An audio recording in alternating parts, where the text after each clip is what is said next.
Hi there. So this is a glass bead game, 10 minutes, 30-second turns. So 10 30-second turns per player in sequence. The topic is conspiracy. I apologize for the intrusiveness of the timer. We're trying to figure out a better way of having a timer on screen that doesn't take up the whole bloody screen. But in the meantime, you can see the players in thumbnails. And yeah, I hope you enjoy it. I thought this was a pretty fun game. Conspiracy to breathe together, to control the oxygen in the room collectively, to breathe in sync, and in so doing, control the flow of combustion. Who controls the oxygen in the room? How many people breathe together? Who have the hungriest lungs?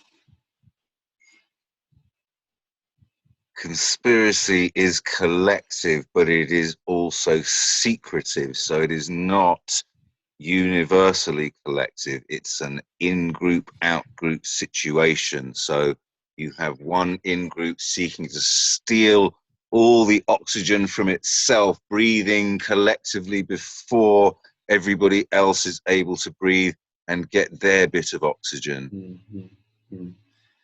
The beauty of conspiracy is that it is invisible.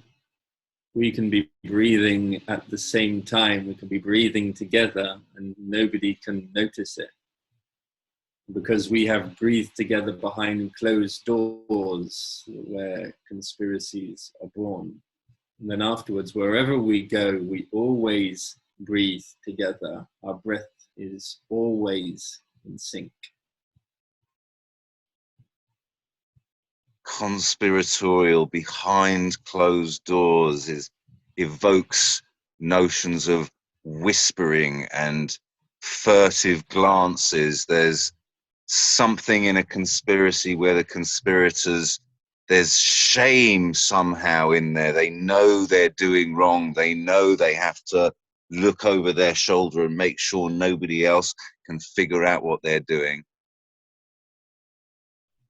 Shame, fear, pride, passwords, secret handshakes, secret meeting locations.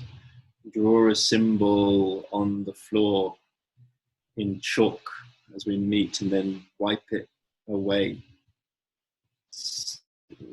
A hand upturned on a table when we can speak. A hand downturned that is no longer safe.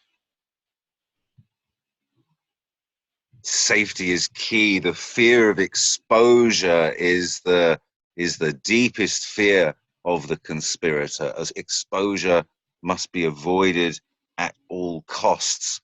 Fearful of the light, lurking, skulking in shadows, never able to emerge into the light for fear of others seeing what you are up to, seeing that you are working against them.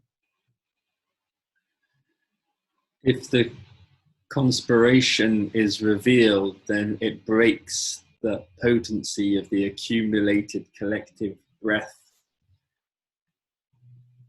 It is only when the ritual is completed that the conspiracy can burst forth into the world and upturn the existing order, the power of the collective wind. Yeah, only when it is too late to do anything about it can the conspiracy reveal itself, at which point, if successful, it is no longer a conspiracy, but the new normal. It has usurped normality. Conspiracy has become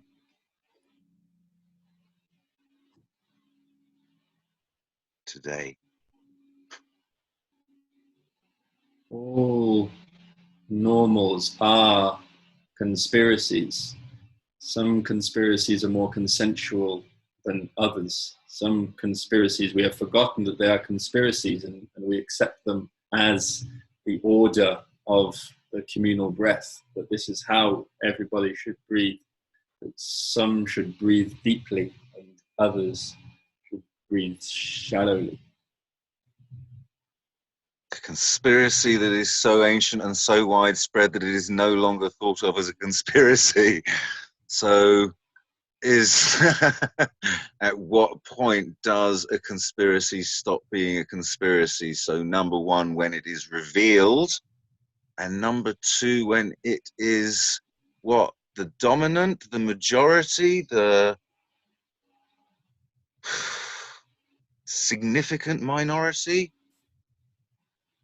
Conspiracy is a natural component of the collective trance. The problem is non-consensual conspiracy, where the conspiracy is obfuscated, is hidden through various means to prevent the collective adaptation of the conspiracy to the fluctuations of the world pulse. Oh, that's really interesting. So a conspiracy, although when first hatched, may be powerful and adaptive because it must take place behind closed doors, and because it can only be participated in by a few people, it is unresponsive to changes. And by the time it is revealed, it may no longer be functional. Small conspiracies that benefit few people, a global conspiracy of everybody breathing simultaneously towards one goal, all trying to help each other take the deepest breath to achieve the fullest flow of blood throughout the whole body. Global conspiracy. A global conspiracy would be a global collaboration. There is no difference. It's no longer leaving anybody out. It has had the light shone on it so that everybody may participate in it. A conspiracy where nobody is left out. A conspiracy in which everybody participates. A conspiracy from which everybody potentially can benefit. A transparent conspiracy. Is this an oxymoron? Secret conspiracies and open conspiracies, openly conspiring towards the greater good, openly conspiring towards the lesser good.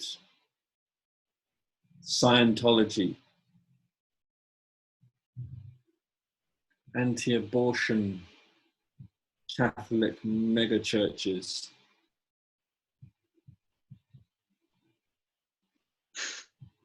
Conspiracies are so often born of distrust. I do not trust the story I was told, therefore I seek alternative narratives. Oh, look, there's an alternative narrative. I will adopt that because I don't believe the one that I've told, because I don't trust them.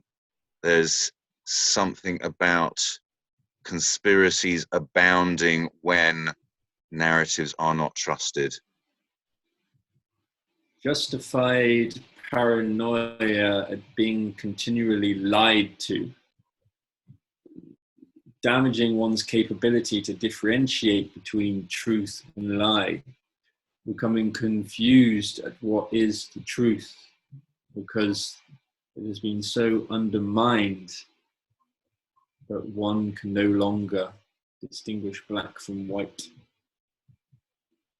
It's a deep, deep betrayal when those upon whom you have relied to tell you the truth, when you discover that they have not been telling you the truth.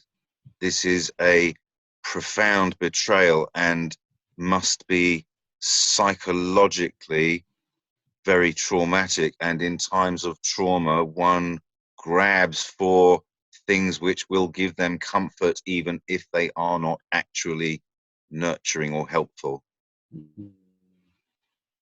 Minds broken by the trauma induced by the divine mother and father neglecting, exploiting the divine child to feed their own hunger. divine parents as hungry ghosts, devouring their own children to satisfy the lust and the hunger which can never be satisfied, descending to the ultimate depths of devouring the child which was destined to become the divine parent, destroying the cycle of life.